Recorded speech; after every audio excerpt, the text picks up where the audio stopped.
자, 이번에는 뭘 알려드릴 거냐면 이제 연산자 개념이라는 거에 대해서 한번 알려드리도록 하겠습니다. 연산자. 자바스크립트에서는 연산자가 여러 가지가 있는데 일단 사칙 연산자라는 게 있고요. 이런 걸 이제 산술 연산자라고도 얘기를 합니다. 그 다음에 비교 연산자가 있고요. 그 다음에 논리 연산자가 있다라고 보시면 됩니다. 지금 제가 알려드리는 요 기본 연산자 개념은 여러분들이 반드시 다 외워야 되는 개념이라고 보시면 돼요. 일단 사칙 연산 같은 경우 여러분들이 이제 수학 시간에 배웠기 때문에 크게 어렵진 않아요. 플러스가 있고요. 그 다음 마이너스가 있고요. 곱하기가 있습니다. 자, 그런데 자바스크립트 같은 경우는 나누기가 총 두 가지 종류가 있는데 요런 게 있고 그 다음에 요런 게 있습니다. 자, 이 첫 번째 슬래시는 뭐냐면 얘는 나눈 몫을 출력할 때 사용하는 나누기고요. 그 다음에 얘는 나눈 나머지를 출력하기 위해서 사용하는 나눗셈이다 라고 생각을 하시면 되겠습니다. 자, 이런 식으로 배웠기 때문에 한번 실습을 바로바로 해봐야겠죠. 자, 여기다가 콘솔 클리어라고 여러분들이 기본적으로 적어주시면 되고요. 자, 콘솔 로그에서 10 더하기 11을 한번 적어볼까요? 그럼 뭐 나오겠어요? 실행된 결과는 20이 출력이 되겠죠. 뭐 이것도 여러분들 크게 어렵지 않아요. 자, 그 다음에 여기다가 20 마이너스 5라고 해볼게요. 그러면 당연히 여러분들 뭐가 나온다? 당연히 15가 나오겠죠. 이것도 어렵지 않습니다. 자, 곱하기도 마찬가지예요. 여기다가 여러분 곱하기 쓰면 어떻게 되겠어요? 20 곱하기 5니까 100이 나오겠죠. 자, 그러면 아까 이제 나누기에는 두 가지 종류가 있는데 나눈 몫을 출력하는 것과 그 다음에 나눈 나머지를 출력하는 녀석이 있다라고 말씀을 드렸죠. 그러면 나눈 몫을 출력할 때 10을 3으로 나눴다. 그러면 나머지가 뭐겠어요? 나머지가 몫이 3.3333 이런 식으로 되겠죠. 그래서 얘가 이제 3333 하면 너무 길어지니까 어느 정도 선에서 커팅을 합니다. 그러니까 뒤에 부분은 굳이 신경 쓰지 않아도 된다. 자, 그 다음에 여기다가 퍼센트라 쓰게 되면 10을 3으로 나눈 나머지가 뭐예요? 1이죠. 그렇죠? 그래서 이런 식으로 출력이 되는 걸 볼 수가 있다라고 보시면 되겠습니다.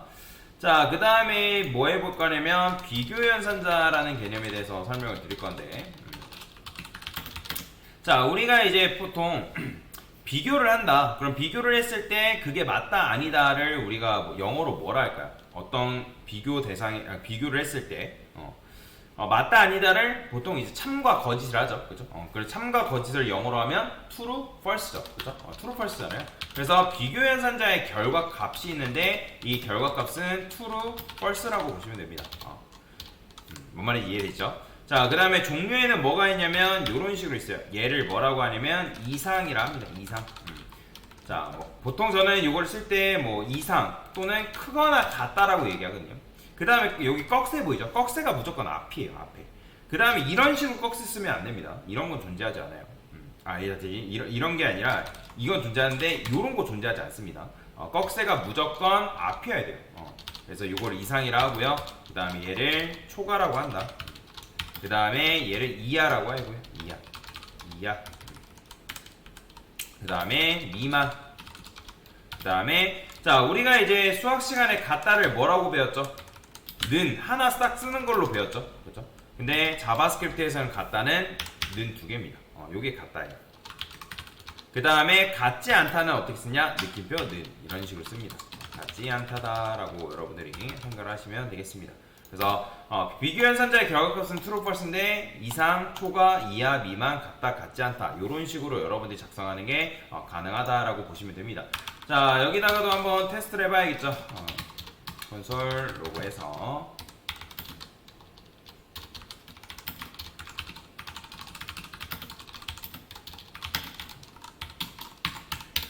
자, 비교 연산자 예시 한번 봅시다. 콘솔 로그에서 10은 3보다 크거나 같다. 자, 맞는 말, 틀린 말? 당연히 맞는 말이니까 뭐 나온다? true로 나오는 거 보이죠? 그죠? 자, 뭐 어렵지 않습니다. 크다. 당연히 뭐예요? 크죠? 그러니까 true로 나오겠죠. 자, 그 다음에 작다는 어떻게 할 수 있어요? 5는 3보다 작다. 이렇게. 그러면 당연히 5는 3보다 작지 않은데 작다 했으니까 false가 출력이 되고 이제 같다라 할까요? 일단 작거나 같다. 당연히 둘 다 false 나오겠죠. 작다라 했을 때도. 자, 그러면 같다 같은 경우는 어떻게 쓴다? 요런 식으로 쓴다라고 말씀드렸죠. 5와 5는 같으니까 당연히 true가 나오겠죠. 근데 5와 5는 같지 않다라고 하게 되면 같은데 같지 않다라고 했기 때문에 false가 이런 식으로 출력이 되는 걸 볼 수가 있다. 그래서 비교연산자의 결과값은 뭐다? true 또는 false다 라고 여러분들이 생각하시면 돼요. 그런데 이게 참 웃긴 게 하나가 있습니다. 뭐가 웃기냐면 자, 제가 보여드릴게요. 자, 이런 식으로 코드를 썼어요. 그러면 자, 여러분 생각해봅시다. 이거는 따옴표로 감싼 거는 뭘로 인식한다고 제가 말씀드렸죠? 문장으로 인식이 된다라고 제가 말씀을 드렸죠. 기억나실 거예요. 그러면 실제 숫자 5하고 문장 5는 같은 건가요? 다르죠. 완벽하게 데이터 타입 자체가 달라요. 그런데 자바스크립트 같은 경우는 숫자 5하고 문장 5를 같다라고 일치해버립니다. 자, 이런 경우도 있어요. 이렇게 써볼까요? true라 썼어요. 그 다음에 자, 이렇게 써볼게요. 이거는 자, 보이시나요? 자, 이것도 같다라고 나오는데 왜 그러냐면 컴퓨터에서는 1과 0을 뭘로 인식을 하냐면 참과 거짓으로 이해를 합니다. 컴퓨터는 참고로 이제 컴퓨터가 알아듣는 언어는 기계어로 1과 0이에요. 이진수라 하거든요. 이진수가 1과 0이잖아요. 근데 컴퓨터는 1을 참으로 알아듣고요. 그 다음에 0을 거짓으로 알아듣습니다. 뭔 말인지 이해되시나요? 근데 우리가 지금 원하는 건 뭐예요? 실제로 true라는 것과 1과 같냐라고 물어본 게 아니라 true하고 1이 데이터 타입까지 고려를 해서 같냐, 같지 않냐 그걸 물어보고 싶다라는 거죠. 그죠? 자, 그러면 그럴 때 뭘 쓸 수 있냐면 여기다가 여러분들이 는을 하나 더 써줄 수 있습니다. 자, 이렇게 쓰게 되면 얘는 데이터 타입까지 고려해서 연산을 한다라고 보시면 돼요. 자, 늘 3개 쓰니까 뭐예요? 자, 뭐가 나왔죠? false가 나왔죠. 그죠? 그러니까 실제로 숫자하고 문장 5는 같지 않단 말이에요. 그런데 아까 말씀드렸던 것처럼 자바스크립트에서는 숫자 5하고 문장 5를 같다라고 일치를 시켜버리기 때문에 일치하지 않다. 그러니까 나는 이 코드를 작성하는 나는 데이터 타입까지 고려를 해가지고 이게 일치한지 일치하지 않는지 확인하고 싶다라고 했을 때는 이런 식으로 는을 3개를 이렇게 작성을 해 주셔야 된다라고 보시면 돼요. 자, 그래서 얘는 뭐다? 데이터 타입까지 고려해서 동등한지 비교한다라고 여러분들이 생각을 하시면 되겠습니다. 그죠? 그 다음에 얘도 마찬가지. 그러면 여기다 이렇게 쓰면 돼요. 같지 않다는 이렇게. 그러면 여기다가 한번 해볼까요? 이번에는 자, 이렇게 쓰게 되면 어떻게 나오겠어요? 당연히 뭐 나온다? 그죠? 그러니까 true랑 1은 같지 않다라고 했기 때문에 뭐예요? 당연히 참이죠. 그죠? 그러니까 데이터 타입까지 고려를 해서 연산을 하려면 여러분들이 이걸 붙여주셔야 된다. 그래서 자바스크립트를 사용하다 보면 자바스크립트 같은 경우는 연산을 할 때, 비교 연산을 할 때 위에 이제 이런 식으로도 많이 쓰지만 그러니까 같은 데이터 타입일 때는 뭐 이렇게만 사용을 해도 상관없는데 나는 실제 데이터 타입까지 고려를 해서 연산을 해야 된다라고 하면 이런 식으로 여러분들이 코드를 작성을 해줘야 된다라고 이해를 하고 계시면 되겠습니다. 뭔 말인지 이해되죠? 자, 그 다음에 또 뭐가 있냐면 논리연산자라는 게 있습니다. 논리연산자. 자, 논리연산자 종류에는 3가지가 있는데 대표적으로 ND연산자가 있고요. 얘를 ND연산자라 해요. 그 다음에 5월 연산자는 여러분들 백스페이스 밑에 보면 $1 기호 보이시나요? 키보드에 그 $1 기호를 Shift 누른 상태에서 $1 기호를 딱딱 이렇게 누르면 파이프 기호가 이렇게 나옵니다. 직선으로 된 요걸 뭐라고 하냐면 5월 연산자라고 해요. 하나 쓰면 안 돼요. 2개 쓰셔야 됩니다. 그래서 이걸 5월 연산자라고요. 그 다음에 느낌표가 뭐냐면 이걸 not이라고 해요. not 연산자. 부정을 말한다라고 여러분들이 생각을 하시면 되겠습니다. 자, 그러면 한번 설명드리면 ND 연산자는 뭐냐면 양쪽에 비교한 결과값이라는 게 있는데 둘 다 뭐인 경우? true인 경우에 그 결과값이 뭐다? true이다 라고 보시면 돼요. 근데 단 양쪽에 비교한 결과 값 중이에요. 값 중. 제가 값이 둘 다라고 안 하고 값 중. 둘 중에 하나라는 거죠. 하나라도 false인 경우에 그 결과값은 false이다. 자, 그러면 얘도 한번 테스트를 해봐야죠. 여기다가 논리연산자 예시다라고 적어주시고요. 자, 10은 3보다 크다라고 했으니까 당연히 얘는 참이죠. 그럼 엔드연산자 어떻게 쓴다? Shift 누른 상태에서 7 두 번 딱 누르면 이렇게 나오죠. 그 다음에 5는 3보다 크다 라고 작성을 했어요. 그럼 어떻게 된다? 보이죠? true로 나오는 거. 그러니까 얘가 참이고 얘가 참이니까 둘 다 양쪽에 비교한 결과값이 둘 다 참인 결과는 참이다 라고 제가 말씀을 드렸잖아요. 그렇게 되면 true가 이렇게 나온다. 근데 한쪽이라도 뭐가 나온다? 거짓이 나오는 순간 얘가 false니까 그 결과가 뭐가 나온다? false가 이런 식으로 나오는 걸 볼 수가 있다라고 보시면 됩니다. 자, 그러면 5월 연산자 같은 경우는 뭐냐면 반대예요. 반대. 얘는 양쪽에 비교한 결과 값이 둘 다 false인 경우, 그 결과 값이 false이다.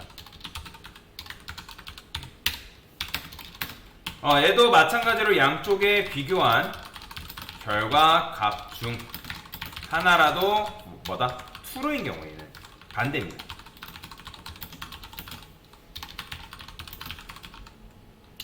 값은 이런 식으로 코드를 작성할 수가 있다. 자, 그럼 5월 연산자도 한번 테스트를 해볼까요? 자, false인 값을 한번 해봅시다. 여기다가 3은 1과 같지 않다 라고 쓰고요. 그 다음에 5하고 5도 아니다, 여기 3이랄까요?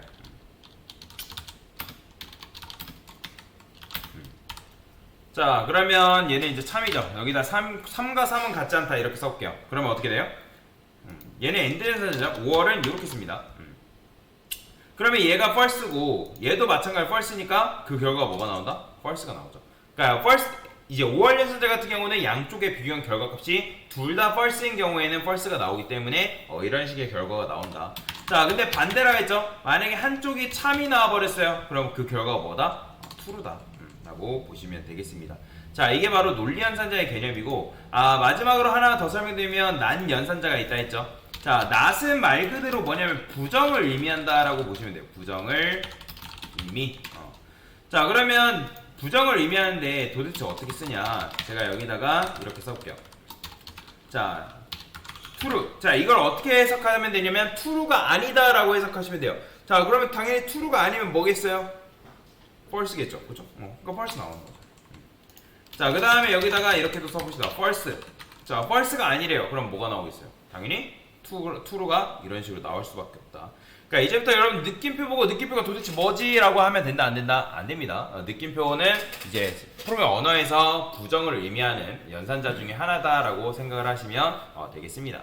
자, 그 다음에 연산자에는 기본적으로 뭐가 있냐면 우선순위라는 게 있어요. 여러분들이 그 우선순위를 무시한 상태에서 계산을 해서는 안 되잖아요. 그죠? 자, 우선순위가 제일 높은 게 일단 설명드리면 사칙 연산자가 제일 높고요.